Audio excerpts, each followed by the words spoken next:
Being here tonight, want to get your reaction to the breaking news. How do you evaluate the Biden administration's handling of this situation? And is there any more information you can share with us about this Chinese spy balloon? I expect to be briefed, undoubtedly a classified briefing when we get back to Washington, D.C. on Monday. So there's not a lot more information I can share. I think what's so interesting right now is whether it was used for military reconnaissance or the electrical grid or some other reason. We'll get briefed on that. The initial information I received was it wasn't flying over militarily sensitive areas necessarily, or they would have shot it down earlier, but they didn't want the debris landing in any civilian areas, and so they waited until the balloon got over the ocean. Now, you tweeted this, quote, "If a CCP surveillance balloon scares you, wait until you hear about TikTok." Can you go into that further?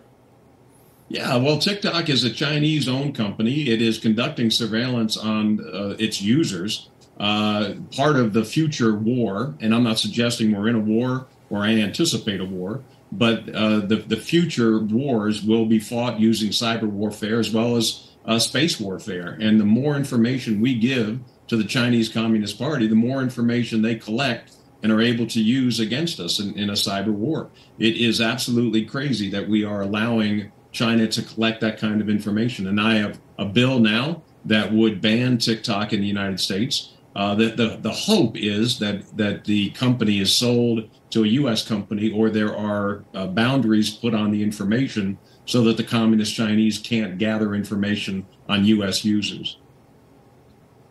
And you also announced a new Congressional Antitrust Caucus. You're leading with Congressman David Cicilline, a Democrat from Rhode Island. You're calling some of these big tech companies monopolies. How is this not a free market, and how is it hurting the American people? Well, the big tech companies aren't involved in a free market. They are monopolies. Google controls 94% of the searches in America. And that alone defines it as a monopoly. But what it's engaged in, what these other companies, Apple, Amazon, and Facebook are engaged in, are really discrimination against conservative voices and conservative viewpoints. And so they use their monopoly status in a way that influences elections and influences the information that people get in this country. And Congressman, you made an impassioned appeal on the House floor this past Tuesday, calling for big tech companies to end discrimination against conservative voices. As you know, AT&T's DirecTV, they've dropped Newsmax after dropping OAN. What was the response you're hearing from colleagues on both sides of the aisle? Well, first, I'm hearing a lot of people indicate that they are shocked that AT&T and DirecTV would engage in that kind of viewpoint discrimination and that conduct. And secondly, I'm hearing a lot of support for Newsmax and One American News to make sure that we have diversity of opinion on these platforms. And so I think that we will continue to gather momentum in Congress. I would be surprised if we don't hold some type of hearings on viewpoint discrimination. And I want to go back to the antitrust again. You mentioned the big tech companies in your new book, Congressman Buck. What company do you think stands out as the most egregious in terms of monopolistic powers or just surveillance maybe or censorship of views? Well, I think Google is by far the worst of the four companies that I mentioned. Google acts in a way that tracks Americans' every move.